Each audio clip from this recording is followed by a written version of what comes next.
शिखा, तुम यहाँ धूप में क्यों बैठी हो? नई नवेली बहू ने घर से बाहर कर दिया क्या? देखो तो भला इस समय कौन इस तरह पार्क में बैठता है। घर में बस 10 काम होते हैं। अभी तो यहाँ कोई सहेली भी नहीं है जिसके साथ बैठकर गप्पे लड़ा सके। मनीता जी ने हंसते हुए कहा, जो अपनी बालकनी में कपड़े सुखा रही थी कि उसकी नज़र शिखा जी पर पड़ी। अरे नहीं, तुम गलत समझ रही हो। मेरी बहू साक्षी ऐसी नहीं है। उसने तो मुझे जानबूझकर यहाँ भेजा है ताकि मैं थोड़ी देर धूप में बैठ सकूं। इससे विटामिन डी मिलता है। अब सुबह का काम तो बहू संभाल लेती है।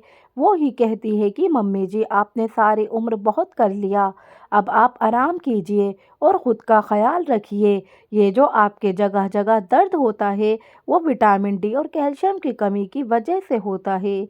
इसलिए आप सुबह की धूप में 1 डेढ़ घंटा बैठ आया कीजिए। और मैं अकेली नहीं हूँ, मेरी मनपसंद किताबें भी साथ में हैं जो मैं कभी तसल्ली से पढ़ नहीं पाई थी। पर अब बहू आने के बाद उसने मेरे शौक़ को समझा और बोली, आप पार्क में धूप में भी बैठ जाया करो और किताबें भी पढ़ लिया करो। अब हमारे फ्लैट में बालकनी में सुबह के वक्त धूप जो नहीं आती है। ये सुनकर मनीता जी की बोलती बंद हो गई। उनकी बहू ने उन्हें सुबह उठते ही काम पर लगा रखा है और एक शिखा है जो मुझे से बगीचे में धूप सेक रही है। शिखा जी ने अभी 2 महीने पहले अपने बेटे सुदीप की शादी साक्षी से की थी। साक्षी पढ़ी लिखी और समझदार थी। वो अपने सेहत का बहुत ध्यान रखती थी।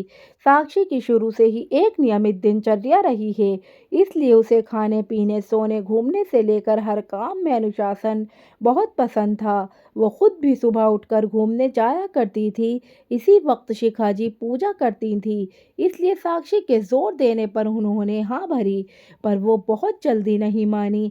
कभी दूध वाला आएगा, कभी प्रेस वाला, कभी फल वाला, तो कभी सफाई वाला। तो इन सब से कौन काम को कहेगा? तो साक्षी ने भी कहा कि मम्मी जी, अब ये सब जिम्मेदारी आप मुझ पर छोड़ दीजिए।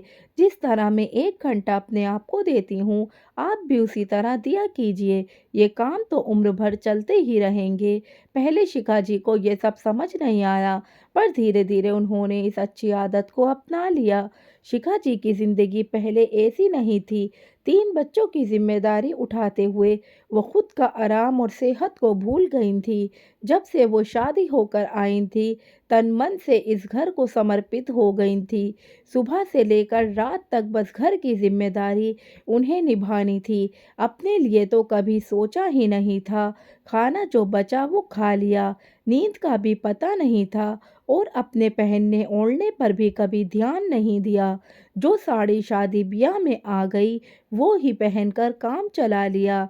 लेकिन जब से साक्षी आई है, 2 महीने में उनकी जिंदगी ही बदल गई है। आजकल की बहुओं के नखरे देखते ही वो घबरा रही थी कि जाने किस तरह की बहू आएगी।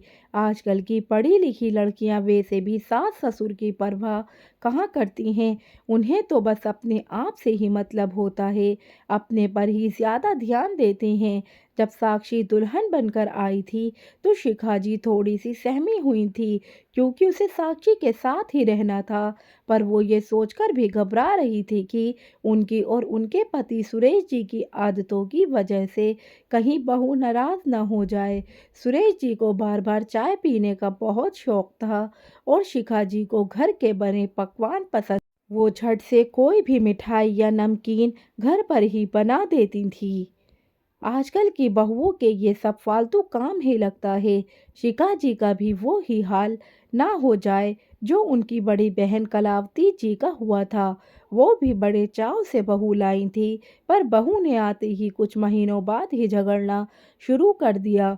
घर की हर चीज़ पर अपना हक जताना शुरू कर दिया और कलावती जी और उनके पति के खाने पीने में कटौती करने लगी। चाय भी मांग लेते थे तो चाय भी बड़ी मुश्किल से मिलती थी। कुछ और महीनों बाद उनका घर से बाहर आना जाना ही बंद करवा दिया और वो लोग बीमार भी रहने लगे। बहू का उन दिनों बीमारी के इलाज पर भी पैसा खर्च करना पसंद नहीं था। बेटे ने समझाना चाहा तो उसे भी दहेज के लालच में जेल भिजवाने की धमकी देने लगी। बेटे की गृहस्थी बनी रहे, इसलिए दोनों सब चुपचाप सहते रहे। जब कलावती जी अपनी छोटी बहन शिखा को सब कुछ बताती थी तो उनका दिल भी दहल जाता था। वो बहू नाम से ही डरने लगी थी। कलावती जी उन्हें हर छोटी बड़ी बात बताया करती थी और आखिर 2 साल बाद ही दोनों सास ससुर को उनकी बहू ने वृद्धाश्रम पहुंचा दिया। यह सुनकर शिखा जी के रोंगटे खड़े हो गए। सुदीप और साक्षी जब हनीमून से लौटे तो साक्षी ने आते ही घर संभाल लिया। वो रसोई में भी अच्छे से सब काम कर लेती थी।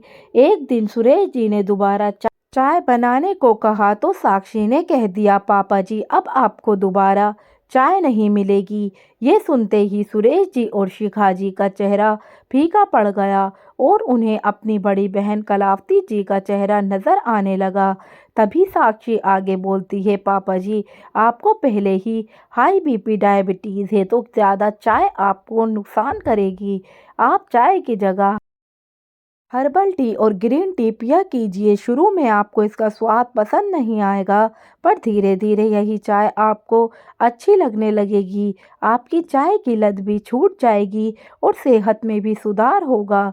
मैं खुद आपको कल से ये चाय बनाकर पिलाऊंगी। साक्षी के मुंह से ये सुनकर दोनों को अच्छा लगा।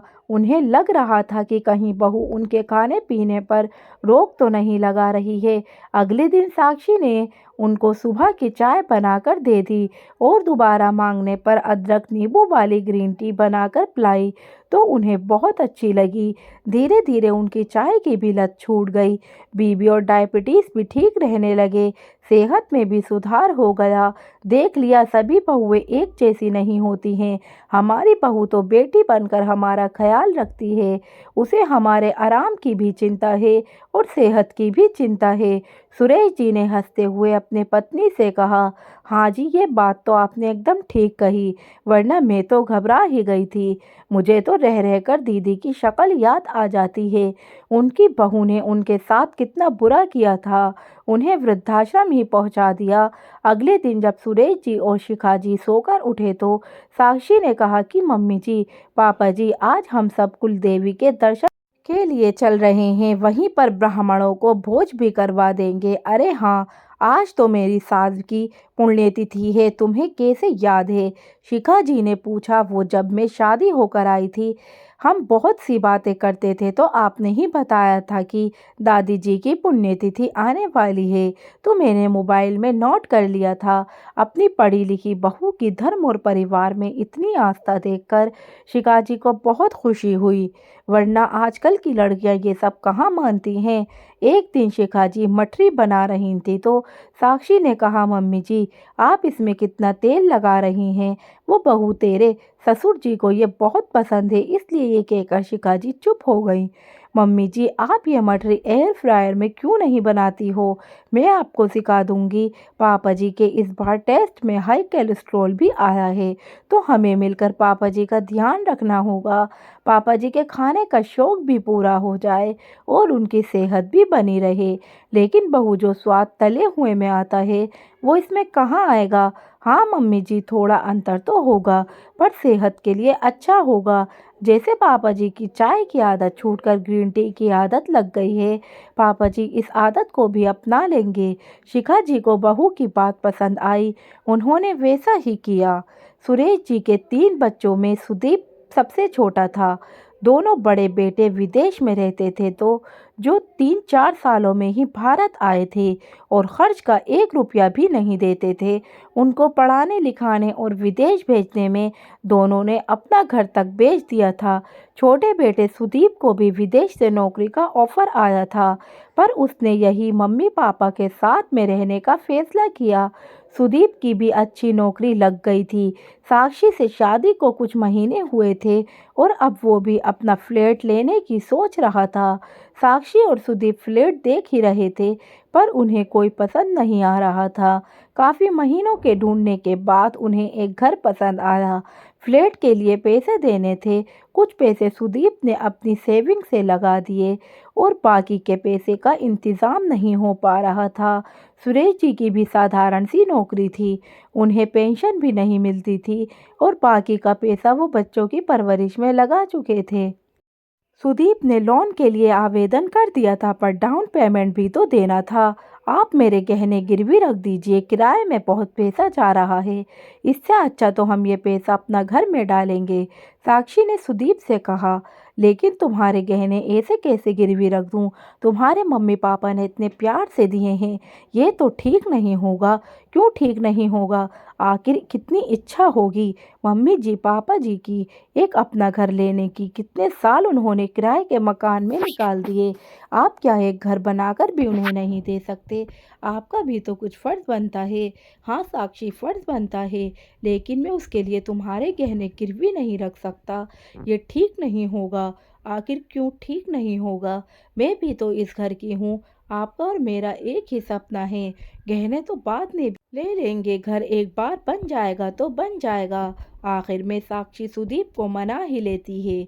सुदीप फ्लैट बुक करा लेता है और कुछ महीनों बाद उसमें इंटीरियर करवा लेता है। शिखा जी और सुरेश जी को बहुत खुशी होती है और उनके बेटे ने अपना घर ले ही लिया। गृह प्रवेश का दिन आता है, सभी रिश्तेदारों को बुलाया जाता है। तभी साक्षी जी कलश शिखा जी को देती हुई कहती हैं कि मम्मी जी, आप ये कलश लेकर पापा जी के साथ घर में प्रवेश कीजिए। बहू, मैं ऐसे कैसे कर सकती हूँ? ये घर तो तुम्हारा और सदीप का है। हमने तो इसमें 1 रुपया भी नहीं लगाया।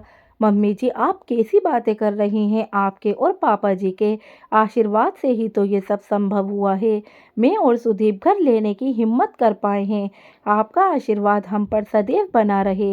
ये फ्लैट तो हमने आपके लिए लिया है। आप हम दोनों के साथ नहीं रहेंगे, बल्कि हम दोनों आपके साथ रहेंगे। ये सुनकर शिखा जी की आंखें भर आईं।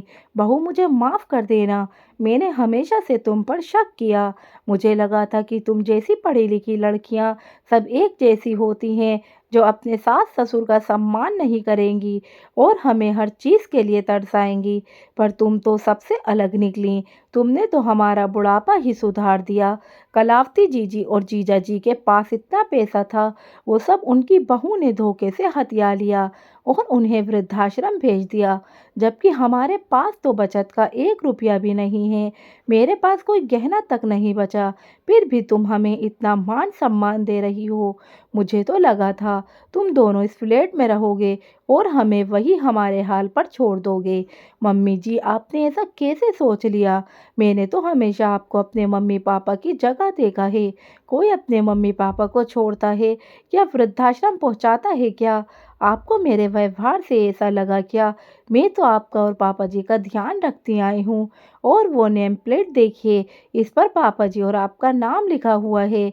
नेम प्लेट देखकर शिखा जी को विश्वास नहीं हुआ।